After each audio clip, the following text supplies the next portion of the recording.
복된 주일 우리 오늘 같이 살펴볼 성경 본문 말씀은요 역대기입니다. 역대상 23장 25절에서 32절 우리 같이 합독하겠습니다. 다윗이 이르기를 이스라엘 하나님 여호와께서 평강을 그의 백성에게 주시고 예루살렘에 영원히 거하시나니 레위 사람이 다시는 성막과 그 가운데에 쓰는 모든 기구를 맬 필요가 없다 한지라. 다윗의 유언대로 레위 자손이 20세 이상으로 계수되었으니 그 직분은 아론의 자손을 도와 여호와의 성전과 뜰과 골방에서 섬기고 또 모든 성물을 정결하게 하는 일, 곧 하나님의 성전에서 섬기는 일과 또 진설병과 고운 가루의 소재물, 곧 무교전병이나 과자를 굽는 것이나 반죽하는 것이나 또 모든 저울과 자를 맡고 아침과 저녁마다 서서 여호와께 감사하고 찬송하며 또 안식일과 초하루의 절기에 모든 번제를 여호와께 드리되 그가 명령하신 규례에 정한 수요대로 항상 여호와 앞에 드리며 또 회막의 직무와 성소의 직무와 그들의 형제 아론 자손의 직무를 지켜 여호와의 성전에서 수종드는 것이더라. 아멘. 살아가게 하시는 하나님의 말씀이라는 제목으로 우리 같이 본문 살펴보겠습니다. 우리는 하나님을 섬기는 사람이죠. 아멘입니까? 아멘. 우리 하나님을 섬기는 사람입니다. 창조주 하나님께 속한 사람이에요. 우리를 세상은 그리스도인이다 이렇게 부릅니다. 우리가 그리스도인이다 라고 하는 이름으로 불리는 것은 우리가 살아가는 삶의 원리가 그 원리 안에 예수님이 담겨있기 때문에 그런 거예요. 우리가 그냥 예수쟁이, 예수님 닮은 사람 이런 이름이 붙은 게 아니라는 거죠. 그러니까 우리가 스스로 예수님의 사람이다 라고 말하면서 만약에 그 안에 예수님이 없다면 어떻게 될까요? 그거는 그리스도인이라는 이름이 어울리지 않은 거예요. 붕어빵에는 붕어가 들어있지 않은데요? 이렇게 말할 수 없는 거예요. 그러니까 그리스도인 안에는 그리스도가 없는 게 정상 아닙니까? 이렇게 생각할 수 없는 거예요. 우리 안에는 예수님이 있기 때문에 그것을 근거로 그리스도인이라는 이름을 받은 거예요. 누군가 스스로를 그리스도인이다 라고 생각하면서 예수님에 대해서는 말하지도 않고 따르지도 않는다면 그는 그리스도인이 아닌 거예요. 예수님을 따라간다 라고 하는 데에 정체성이 있는 겁니다. 듣기는 열심히 들으나 그 마음이 강팍하여져서 따르지 않는다면 그리스도인이 아닌 겁니다. 듣기는 열심히 들었는데 따르지 않았던 사람이 신약에 등장하는 사람이 있어요. 누구냐면 헤롯 왕입니다. 세례 요한의 말을 즐겨 들었어요. 그런데 따르지 않았어요. 우리가 그런 모습이 되어서는 안 된다는 거예요. 듣는 것과 따라한다는 것, 우리가 지성으로 배운다는 것과 삶으로 살아내기를 노력한다는 것은 분리되지 않는 거예요. 하나로 합쳐져 있는 것입니다. 그리고 하나님을 섬긴다, 하나님을 따른다라고 하는 건 하나님께서 역사를 주관하신다라고 하는 이 사실을 믿는 거예요. 근데 사실 이 믿음을 가지고 있어야 따를 수 있어요. 이 믿음을 가지고 있지 않으면 따르기 힘듭니다. 왜냐하면 무섭기 때문에 그래요. 무서워요. 실제로 하나님을 따르다 보면 우리 삶에 여러 가지 충돌해야 하는 문제들을 마주하게 되거든요. 아니 직장 상사하고 좋은 얘기만 항상 하고 싶지 아쉬운 얘기 하고 싶지 않은 거예요. 하지만 하나님을 믿는 믿음 안에서 하나님이 모든 것의 주권자이시며 이 모든 것을 허락하신 분이다라고 하는 걸 믿기 때문에 우리는 한 걸음으로 나아갈 수 있는 거예요. 오늘 우리는 역대기에 기록된 다윗의 명령을 살펴볼 거예요. 이 명령과 기록을 살펴보면 하나님의 말씀이 어떻게 해석되고 또 적용되는지 살펴볼 수 있습니다. 성경을 통해 우리가 성경을 어떻게 읽어야 하고 또 어떻게 적용해야 하는지 생각해보고 믿음의 표준이고 은혜의 도구로 바르게 사용하는 우리 모두가 되기를 예수님의 이름으로 축복합니다. 아멘. 우리가 가진 성경에서 역대기는 이 분량이 되게 크죠. 분량이 크기 때문에 두 개로 분류하고 있어요. 상하로 나누고 있죠. 근데 본래는 하나의 책이에요. 그리고 우리는 역대기라고 있는데요. 이 완전한 명칭, 이 본래 제목을 우리가 이해한다면 시대의 사건들이에요. 시대의 사건들. 뭔가 느낌이 확 오죠. 각 시대의 사건들이 있었는데 그 시대의 사건들이 누가 계신 거예요? 그 중심에 하나님이 계시다라고 하는 거예요. 그러니까 우리가 하나님께서 역사를 인도하신다라고 하는 이 관점과 성경 읽는 방법은 성경 자체가 우리에게 주는 성경 읽는 방법이라는 거예요. 하나님이 알려주시는 거예요. 성경을 읽을 때에는 이렇게 읽어라. 이 모든 게 나로부터 말미암았다. 나로부터 시작되었다는 것을 믿으며 읽어라 라고 알려주시는 거예요. 역대기의 기록자는 하나님을 예배하는 것과 성전 그리고 역대기가 기록되는 이야기에서 이것이 굉장히 중요한 이야기의 핵심이 되었습니다. 지금 역대기의 기록자는 포로기가 끝난 후에 기록을 하고 있는 거예요. 그들의 삶은 뭐 어땠을까요? 고단했겠죠? 지금 내가 있던 자리를 떠나와 하는 상황이었습니다. 그들에게 꼭 필요한 말씀이 무엇일까? 그래서 준비한 말씀이 바로 역대기였어요. 그럼 여기에서 우리는 어떤 질문을 마주하게 되냐 하면은 크게 두 가지입니다. 왜 우리가 하나님을 예배해야 하는가? 나의 현실도 힘들고 꿈과 이상을 가지고 왔겠죠. 막 어떤 환상을 가지고 왔을지도 모르겠어요. 그래서 예루살렘 성에 도착했는데 와서 보니 현실인 거예요. 야, 낭만적인 신앙의 내용이 아니라 삶의 현실은 꽤나 쉽지 않구나 라고 하는 걸 마주하는 사람들입니다. 그리고 이제 그들에게는 어떻게 하나님을 예배할 것인가 라고 하는 질문이 또 주어지는 거예요. 우리 지금 왔는데 예배당도 없고 이곳에 왔는데 지금 성벽 무너져 있고 우리 주변에 있는 사마리아 사람들은 우리를 대적하고 있고 우리는 어떻게 예배해야 할까? 전통이 없죠. 지금 우리가 뭘 해야 될지 모르는 상황인 거예요. 그런 사람들에게 어떤 이야기를 해줘야 할까?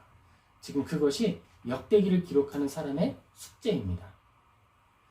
역대기 기록자는 이 두 가지의 관심을 가지고 이야기를 하면서 포로기에서 돌아온 사람들에게 가장 필요한 것은 역사인식이다라고 하는 생각을 가지고 있었던 거예요.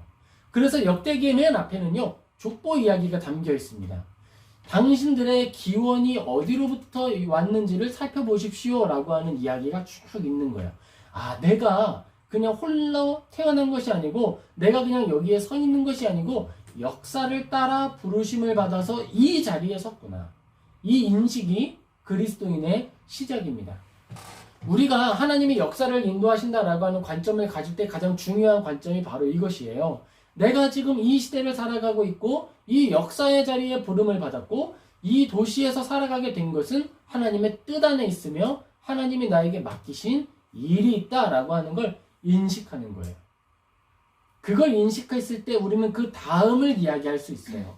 어떻게 하나님을 예배할 것인가? 왜 우리가 하나님을 예배해야 하는가를 이해할 수 있는 거예요.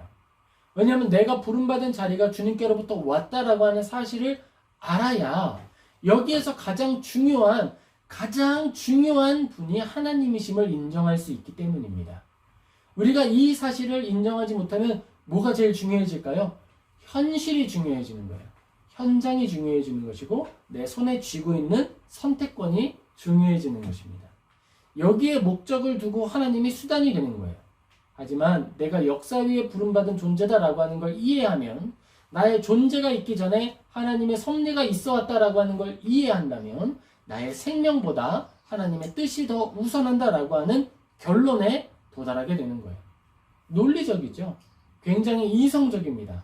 종교는 이성적인 거예요. 그리고 그 안에 열심은 감성적이죠. 그 모든 것들이 함께해서 종교가 아름다운 거예요. 하나님을 신앙하는 것이 아름다운 거예요. 나의 이성으로서 분별하여 고난을 이기고 나의 모든 마음과 뜻과 힘을 다하여 주님을 기뻐 찬양하며 누리는 것, 그것이 신앙의 형태입니다. 이 시기에는 역사를 지금 회복해야 되겠고 마음의 자아 정체성을 회복해야 되는 것이죠. 그리고 또한 외형적으로도 사명이 있습니다. 성전을 건축해야 되고요. 성벽을 세워야 됩니다. 그러니까 내면에 건축되어야 하는 성전이 있었고 외면적으로 건축해야 하는 성전이 함께 있는 거예요. 그게 바로 역대 시기였어요. 그런데 중요한 건 어떤 성전이 먼저 세워져야 하느냐죠. 건축물이 완성되고 나면 내면의 교회가 세워질까? 아니면 내면의 교회가 세워지고 나면 외형적인 건축물이 세워질 것인가? 이 우선순위에 대해서 고민하게 됩니다. 우리 역대기에서 돌아온 포로들에 대한 상황을 조금 더 묵상을 해보겠습니다. 자, 그들은 지금 70년 동안 흩어져 있었죠? 왜 흩어졌죠? 하나님을 떠나서 우상 숭배를 했던 일 때문에 흩어지게 된 거예요. 나라가 멸망했습니다. 나라가 멸망한 이유는 이 강대국들 사이에서 줄을 잘못 섰기 때문이 아니라 하나님을 섬기지 않았기 때문이에요.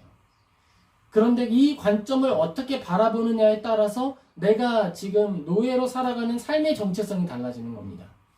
만약에 이 국가가 이집트하고 이 바벨론이라고 하는 이 아수르라고 하는 큰 국가들의 사이에서 줄다리기를 잘못했기 때문에 이 줄타기를 잘못했기 때문에 멸망했다라고 생각한다면 그들은 포로로 끌려간 자리에서 뭘 제일 잘해야 되죠?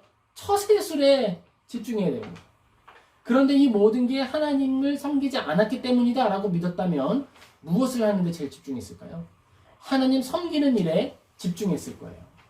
다니엘은 하나님을 섬기는 일에 집중했죠. 그리고 이스라엘 사람들이 내가 만약 하나님을 떠났기 때문에 포로로 끌려갔다라고 하는 사실을 인지하지 못하고 인정하지 못했다면 후에 포로들을 돌아가라라고 하는 왕의 명령이 떨어졌을 때 돌아갈 마음을 가질 수 있었을까요? 70년이 지나면서 내가 여기에서 이 정도 처세술을 했고 이 정도 열매를 맺었는데 나는 돌아갈 수 없어 라고 생각했을 거예요. 내 안에 나는 하나님의 종이고 하나님의 사람이다 라고 하는 인식을 가지고 있을 때에야 70년이 지난 시점에 돌아갈 수 있었던 것이죠. 자, 왕이 돌아가라 라고 명령을 했습니다. 그러면 돌아가라 라고 하는 명령을 하면 뭘 해야 될까요? 그때부터 집을 팔아야 돼요. 땅을 팔아야 되고요. 내가 가지고 있는 자산 중에 고정되어 있는 부동산들을 정리하기 시작을 해야 됩니다.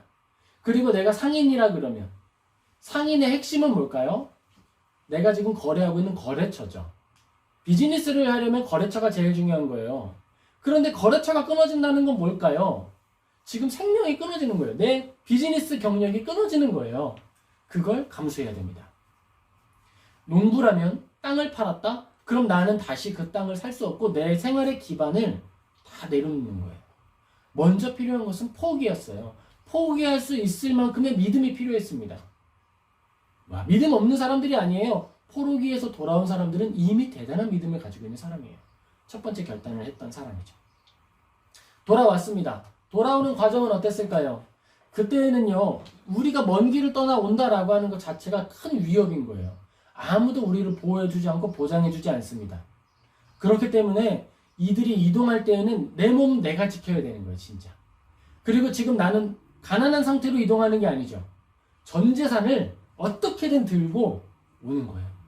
제가 처음에 프랑스 들어올 때 겁이 나잖아요. 그때 아무튼 처음에 정착도 해야 되고 해야 될 일들이 있으니까 재정을 조금 들고 온단 말입니다. 그때 그걸 어떻게 들고 오세요, 다들? 한 군데에 다 들고 오지 않죠. 여기저기에 숨겨요. 그쵸? 좀 이제 용기에 따라서 좀 다르겠지만 저 한 5군데 숨겼던 것 같아요. 상상에 맡기겠습니다. 그렇게 분산을 해서 안전하게 이동을 하고 오는 거예요. 우리가 안전한 도시를 올 때에도 이 정도인데 당신은 어땠을까요? 정말 기발한 곳에 다 감춰서 이제 이동을 하는 거예요. 아무것도 없는 것처럼. 그리고 이동을 해서 어떻게 도착을 했습니다. 그런데 이동하는 사이에 일단 재산이 소진이 되죠. 그리고 한 번에 재산이 다 팔았기 때문에 어떻게 될까요? 시장 경제상 매물이 갑자기 풀리면 가격이 떨어져요. 나는 재산을 팔 때에 헐값에 팔았어요. 그리고 그걸 처분하면서 이제 소모하면서 왔어요. 그리고 이 땅에 딱 들어가서 이제 살아야지 해서 왔는데 살 집이 없어요. 그리고 성벽이 무너져 있기 때문에 안전하지 않고요. 주변 이웃들은 그러면 우리를 우호적으로 보고 있느냐? 아니죠. 성벽 좀 지으려고 그랬더니 사람들이 우르르 와서 위에다가 편지 보내가지고 이 사람들 지금 반역하려고 성 쌓고 있습니다. 이거 짓게 하면 안 됩니다. 반대하고 있습니다.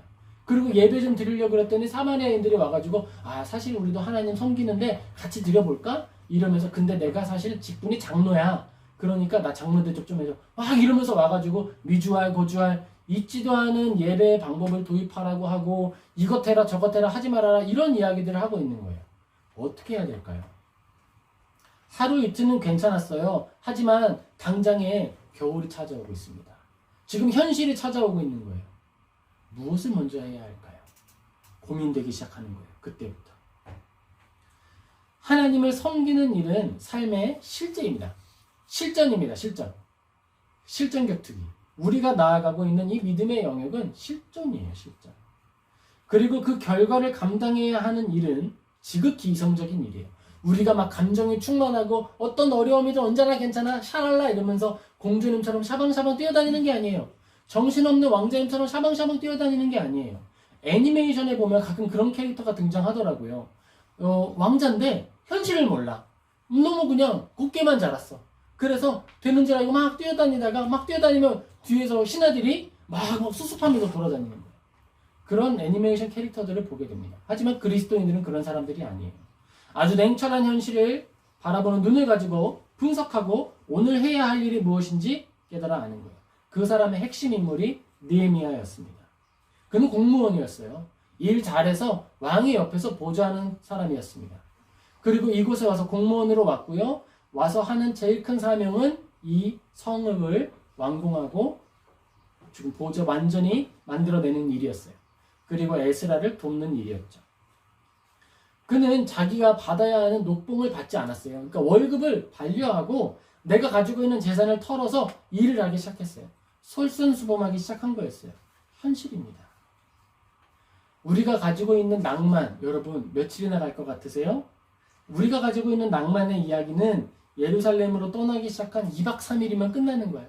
와, 너무 재밌어요. 여기 새로운 도시 너무 신나요. 하루, 이틀, 3일, 4일. 다리도 부르트고 짐도 어렵게 되죠. 우리가 그렇게 현실을 이겨나가면서 살아가야 하는 거예요. 그러니까 우리가 가지고 있는 믿음은 오늘만 행복한 것이 아니라 현실을 이겨나가는 쇠빙선이 되어야 한다는 거예요. 느헤미야 같은 믿음이 되어야 합니다. 느헤미야는 나 혼자만의 믿음이 아니었어요. 앞서 나아가면서 뒤따라오는 배들이 갇히지 않도록 얼음을 쭉 깨면서 나아가는 거예요. 그렇게 길을 만들며 나아가는 믿음이 필요했습니다. 그게 우리의 믿음이 되어야 하는 거예요. 하나님의 말씀이 중심이 되고 하나님의 뜻이 우선되는 일을 위해서 살아갈 사람들이 이 시대에 필요합니다. 이 도시에 필요합니다. 교회는 여기도 있고 저기도 있고 여기 가면 내 시중도 들어주고 저기 가면 내 편도 들어주는데 그런 이야기를 하는 것이 아니라 하나님이 지금 어떤 말씀을 하시고 이 시대에는 어떤 믿음이 필요한가라고 고민하고 또 질문하는 사람들이 필요한 때예요. 그게 우리의 시대이고 우리의 도시입니다. 우리는 이 시대를 살아갈 사람으로 하나님께 부름받았습니다. 그리고 이때 이 시대의 사람들에게 이야기를 들려주는 거예요. 그 이야기의 중심 인물이 바로 다윗입니다. 역대기를 기록하면서 기록자는 지금 다윗에 집중하고 있어요. 다윗은 어떤 사람이죠? 하나님을 경외하는 사람입니다. 이 경외하는 사람의 모습을 지금 보여주는 거예요. 하나님의 인도하심을 따라 이스라엘을 다스리는 가장 위대한 왕을 보여주고 있습니다. 그런데 그 왕은 어떤 왕이었냐면 목자였어요. 그런데 그가 왕위에 올랐는데 왕위에 올라서 거들먹거리고 목이 뻣뻣해져가지고 막 행동하는 것이 아니라 나는 목자로서 살아가는 사람이 되었습니다. 목동으로서 살아가는 사람이 되어서 역대기 17장에 보면 다윗이 나무로 된 성의 궁에 앉아서 생각을 하는 거예요. 나는 궁에 앉았는데 하나님은 아직도 성막에 계시는구나 라고 생각하는 거예요. 그랬더니 선지자가 와서 왕의 뜻대로 하십시오 라고 축복하고 왕이 계획을 세우기 시작합니다. 성전을 세우는 계획을 세우는 거예요. 이 모습을 바라보는 역대기 시대의 사람들은 어땠을까요? 야, 이 성전을 세운다는 것이 정말 위대한 일이구나 라고 하는 걸 알게 되는 거예요. 더 중요한 사실은 그 위대한 왕 다윗이 성전을 지었습니까? 허락받지 못했습니다. 위대한 왕 다윗이 마음속에 끝없이 갈망했던 게 뭐였을까요? 성전 짓는 일이었어요. 그런데 지었어요? 안 지었어요? 안 지었어요. 그게 굉장히 중요했습니다. 그러니까 이스라엘 사람들에게 설명해 주는 거예요. 역대기를 기록한 사람이 설명해 주는 거예요. 우리가 성전을 짓는 것은 대단한 특권을 얻은 것이다. 두 번째, 우리는 외형적인 성전을 짓기 전에 내면의 성전을 먼저 지어야 한다. 다윗이 만약 사울과 같은 왕이었다면 하나님이 성전 짓는 일을 허락하셨을까? 허락하지 않았을 것이다 라는 거예요. 다윗이 진실로 그 안에 내면의 성전을 아름답게 완성했기 때문에 하나님께서 그를 통해 성전을 짓도록 그 성전을 준비하도록 예배하셨다라는 거예요. 그게 성전의 비밀이었고 이스라엘 사람들에게 필요한 하나님의 말씀이었습니다. 역대기를 기록한 사람은 하나님을 묵상하고 하나님의 역사를 살펴보면서 그래, 성전의 비밀은 이것이구나 라고 이해하고 그걸 설명했던 거예요. 말하자면 오늘날 우리에게 기독교 서적을 써준 거예요. 그게 역대기였던 거예요. 우리가 지금 살펴보아야 할 관점을 가져야 할 것은 이것입니다라고 보여줬던 거예요. 이 시대는 이전 시대와는 다릅니다. 코로나 이전과 코로나 이후의 시대는 완전히 다른 거예요. 일단은 경제적인 시절이 다릅니다. 코로나까지는 성장세였어요. 전 세계의 경제가 호황이었어요. 그런데 코로나 이후에는 전 세계 경제가 불황이에요. 그리고 저성장을 예상하고 있습니다. 전쟁이 나지 않도록 조심하는 시대가 되었습니다. 지금은 완전 냉전 시대하고 비슷한 상황이에요. 그런 시대가 되었어요.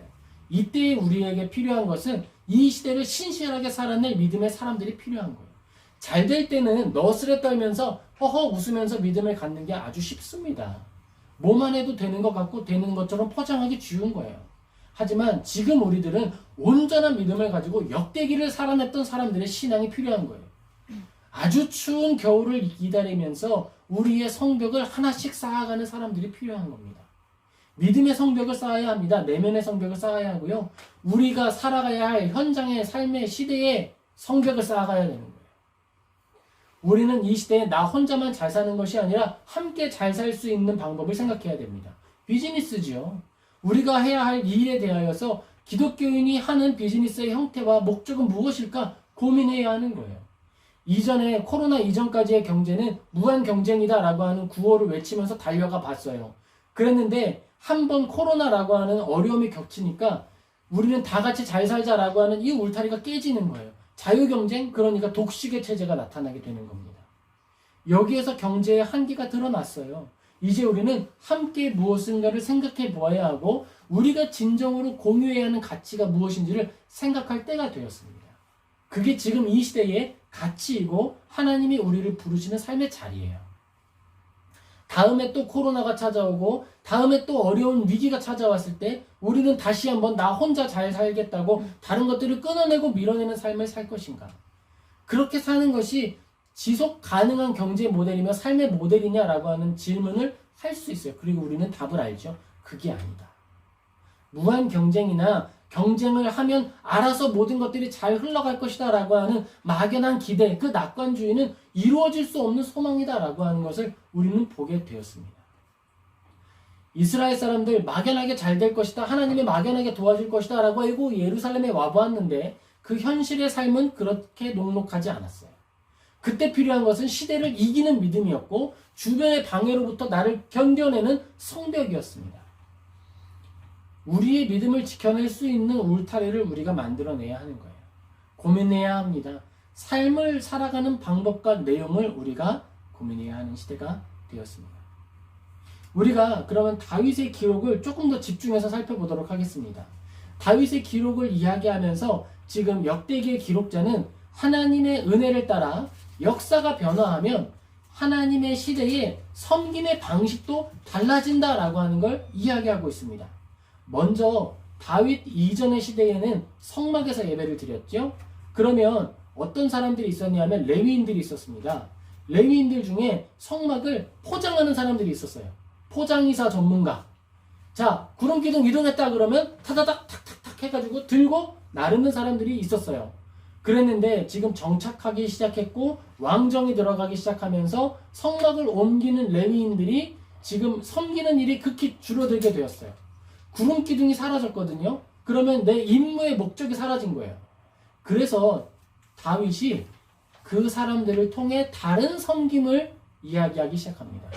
연주하는 자들, 그리고 그 안에서 떡을 굽는 자들, 예배를 드릴 여러 재료를 준비하는 사람들, 그리고 예배의 제사 기구들을 닦고 성전을 관리하는 사람들을 세우고 구별하기 시작합니다. 그렇게 직분을 정리해요. 섬김의 방식이 달라지면 섬기는 내용도 달라질 수 있다라고 하는 걸 이야기하고 있습니다. 근데 지금 성전 지었어요? 안 지었어요? 짓기 전이에요. 성전을 짓기 전에 다윗의 마음은 온통 어디에 쏠려 있는 거예요? 자나 깨나 성전 생각이에요. 이걸 묵상하면서 이런 생각을 해봅니다. 만약에 다윗 안에 성전이 이미 완공되어서 시뮬레이션이 돌아가지 않으면 이 상상을 할 수 없는 거예요. 그저 건축에만 천착하고 어떻게 하면 화려할까? 내 이름을 어디에 새겨넣을까? 제일 앞에다가 내 이름 다윗 딱 새겨놔야지 그게 메이드 인 다윗이 되지 않을까? 이런 생각 안 하는 거예요. 성전이 지금 마음에 지어졌어요. 그럼 성전에 레위인들이 왔다 갔다 하면서 일하고 있는데 그 중에 어떤 레위인의 지파들이 일하지 않는 걸 깨닫게 되는 거예요. 이분들 지금 일을 할 게 없네? 섬김이 비네? 이분들에게 직무를 줘야겠다. 그걸 고민하기 시작하는 거예요. 여러분, 우리는 이렇게 하나님의 일에 대하여서 구체적으로 고민을 해야 됩니다. 아주 구체적으로요. 막연한 것이 아니라 나는 하나님의 일을 할 때에 어떤 일을 할까? 먼저 마음의 성전을 짓는 거예요. 그리고 그 마음의 성전을 통해 내 평생, 내가 죽을 때 마지막 호흡을 내뱉는 순간에 나는 어떤 모습으로 주님 앞에 설까를 생각해 보는 거예요. 그렇게 우리는 내가에게 허락하신 5달란트를 어떻게 사용할지에 대해서 고민하는 그리스도인이 되어야 하는 거예요. 시대를 극복하는 그리스도인이 되어야겠습니다. 우리가 살아가는 삶을 이후의 세대는 이렇게 말할 거예요. 코로나 1세대. 코로나 이후에 경제 불황을 극복했던 1세대로 우리를 기억하게 될 거예요. 그냥 막연하게 나만 잘 살고 나만 잘하고가 아니라 우리는 이 다음 시대에 비전을 제시하고 이 다음 시대에 내가 성공했던 것들과 실패했던 것들의 사례를 전해주는 역사의 전달자가 되어야 하는 것입니다. 역대기를 살아냈던 사람들은 시대의 현장에서 살고 있었지만 또한 그 다음 사람들인 우리들에게 믿음의 본을 보여주고 있어요. 현실이 쉽지 않다. 하지만 우리가 가지고 있는 이 믿음은 실제보다 더 확실한 확신의 내용들이다 라고 하는 걸 알려주는 거예요. 야, 이걸 어떻게 했지? 어떻게 그 사람들이 한 손에는 방패를 들고 한 손에는 돌을 들고 성벽을 쌓았을까? 그 일을 어떻게 감당했지? 하루 이틀도 아니고 그 모든 것들을 어떻게 감당했을까? 그 열정 어떻게 했을까? 돈을 벌어야 되고요. 농사 지어야 됩니다. 농사 지을 거 지으면서 내일 할 거 없이 함께 먹고 함께 살면서 그 일을 함께 이루어가는 거예요. 어떻게 그 일을 했지? 그런데 지금 이 시대에 필요한 것은 바로 이 태도예요. 나 혼자만 잘하는 것이 아니라 우리가 다 잘해야 됩니다. 우리가 다 함께 잘해야 돼요. 그리고 지금 이 시대이기 때문에 벽돌 한 장이라도 이전에 잘못 놓았던 것들은 빼서 다시 잘 놓을 수 있는 시기가 되었어요. 이 시대는 너무 중요한 시기가 된 것입니다. 그리고 하나님께서 알려주시는 역사 현장이 달라질 때 직무가 달라진 것들이 있는데요. 변하지 않았던 것들이 있어요. 그게 무엇이냐 하면 마음입니다. 성도의 마음입니다. 성전을 짓는 순서였습니다. 먼저 마음의 성전이 세워져야 하고 마음에 하나님의 뜻이 드러나야 하고 그것이 온전히 세워진 후에야 하나님의 전을 지을 수 있는 거예요. 그리고 또한 중요한 것은 우리가 하나님을 예배하는 방식이 달라지지 않았습니다. 이야기하는 거예요. 우리가 예배를 드릴 때 우리가 이 안에 모든 직분을 수행을 할 때 하나님의 말씀을 따라 해야 한다라고 하는 이야기를 하고 있는 거예요.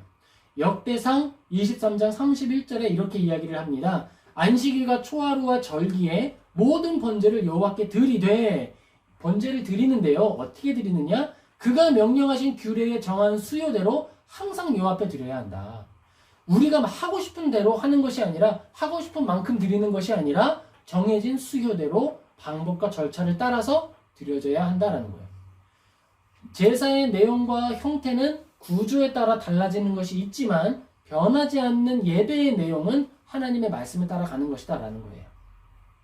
그리고 또 중요한 원칙이 있었습니다. 항상 여호와 앞에 드려야 한다. 항상과 여호와 앞에라고 하는 이 키워드를 기억하면 좋을 것 같아요. 항상 드려야 한다라고 하는 건 꾸준함이 있어야 한다라는 거예요. 하루 이틀 드리고 기분이 내킬 때 드리는 것이 아니라 꾸준히 항상 나의 기분과 관계없이, 건강에 관계없이, 내가 지금 해야 하는 일에 관계없이 드려야 한다라고 하는 게 항상에 들어가는 말이에요. 그리고 여호와 앞에 드려야 한다라고 하는 것은 대상에 관련된 것인데 오직 하나님께만 드려야 한다라는 거예요. 다시 한번 바알과 아세라를 찾아서는 안 되는 것이죠. 내 필요에 따라서 나를 도와줄 신을 만들어서는 안 된다라고 하는 것입니다.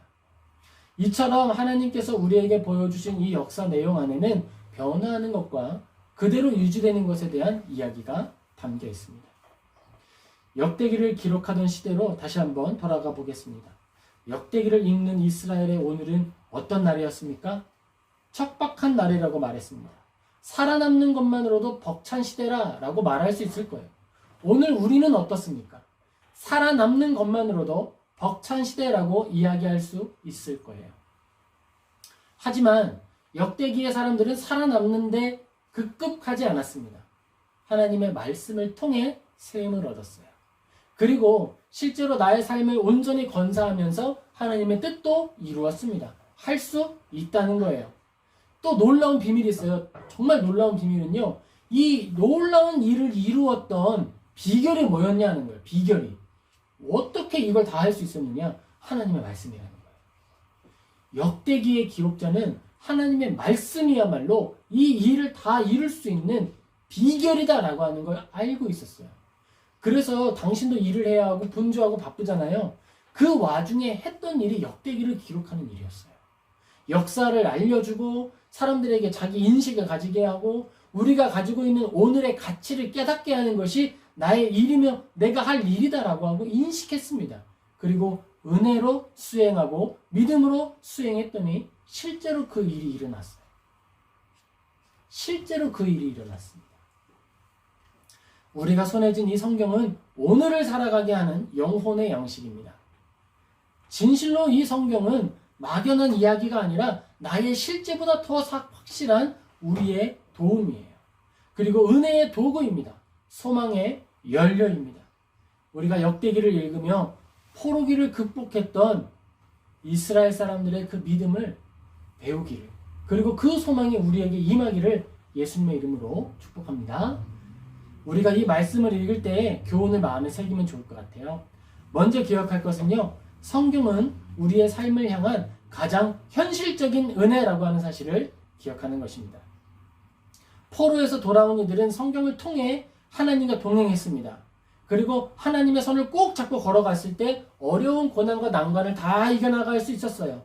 사람이 할 수 있는 일을 사람이 했고요. 사람이 할 수 없는 왕의 마음을 돌이키는 것, 주변 사람들로부터 우리를 보호하는 것은 하나님이 하셨습니다.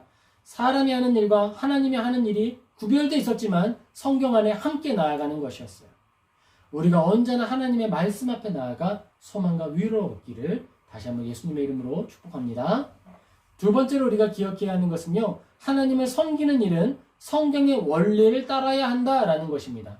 내 마음에 기쁠 때에 잠깐 오고 싫을 때에 안 나오고 내 상황이 좋을 때 나오고 좋지 않을 때 안 나오고 이런 것이 아니라 하나님 앞에 항상 성실함으로, 그리고 오직 하나님을 찾는 방식으로 성경이 우리에게 가르쳐주는 원리를 따라 예배하는 거예요.